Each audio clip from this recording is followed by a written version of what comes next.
اللہ رب العزت نے اپنے کلام مجید میں بے انتہا تاثیر رکھی ہے۔ بہت لوگوں نے اس تاثیر سے بہت کچھ حاصل کیا اور لوگ کرتے رہیں گے۔ قرآن مجید کی صورتوں میں بھی مختلف تاثیر اللہ رب العزت نے رکھی ہے۔ کسی صورت میں کوئی تاثیر رکھی ہے، کسی صورت میں اللہ رب العزت نے کوئی تاثیر رکھی ہے۔ حضرت امام امیر علی سنجری رحمہ اللہ علیہ تعریف فرماتے ہیں کہ مجھے ایک دفعہ ذوالقعدہ کے مہینے میں ایک بزرگ کے سامنے قدم بوسی کا موقع ملا۔ تفسیر امام ناصر الدین رحمہ اللہ علیہ ان بزرگوں کے سامنے تھی۔ آپ صاحب تفسیر کا حال بیان فرما رہے تھے کہ ایک مرتبہ امام ناصر رحمہ اللہ علیہ بیمار ہو گئے۔ اس بیماری میں آپ کو سکتہ کا مرض لاحق ہو گیا۔ اعزاء اقارب نے آپ کو مردہ تصور کر کے دفن کر دیا اور رات کے وقت آپ کو ہوش آیا، خود کو مدفون دیکھا، بڑے حیران ہوئے۔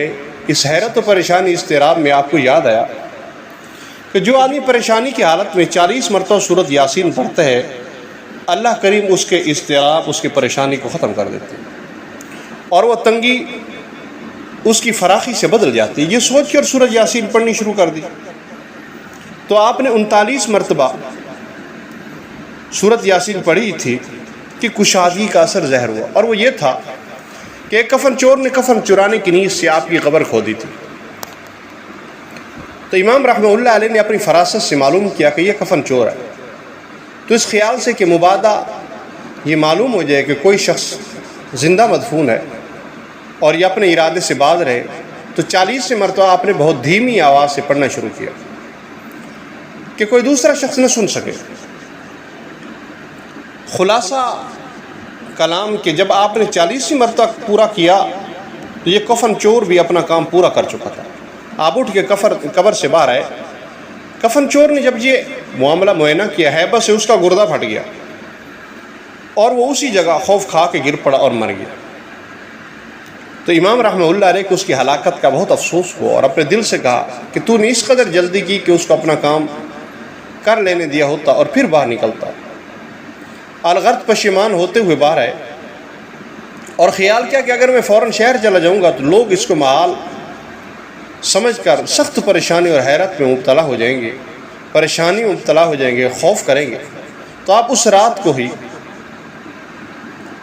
شہر میں گئے اور ہر محلہ کے دروازے کے آگے پکارتے تھے کہ میں امام ناصر بستی ہوں، تم لوگوں نے مجھے سکتہ کی حالت میں دیکھ کر غلطی سے مردہ تصور کیا اور دفن کر دیا۔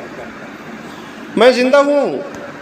خواجہ ذکر اللہ بالخیر حضرت خواجہ نظام الدین اولیاء رحمہ اللہ علیہ کا یہ لقب ہے۔ تو یہ بیان فرما کر فرمانے لگے کہ یہ تفسیر انہوں نے اس واقعہ کے بعد لکھی ہے، فوائد الفوائد، اردو میں یہ بات موجود ہے۔ تو انسان کو خیر سے پیچھے نہیں رہنا چاہیے، اللہ رب العزت سے مانگتے رہنا چاہیے کہ اللہ کسی مصیبت کی حالت میں مبتلا نہ فرمائے۔ سورۃ یاسین بڑی پرتاثیر ہے، بہت ہی خیر کی باتیں اس میں خیر کی باتیں ہیں اور بے انتہا برکتیں ہیں۔ انسان کو ہر لمحے ہر لحظہ پڑھنا چاہیے۔ اور ایک روایت میں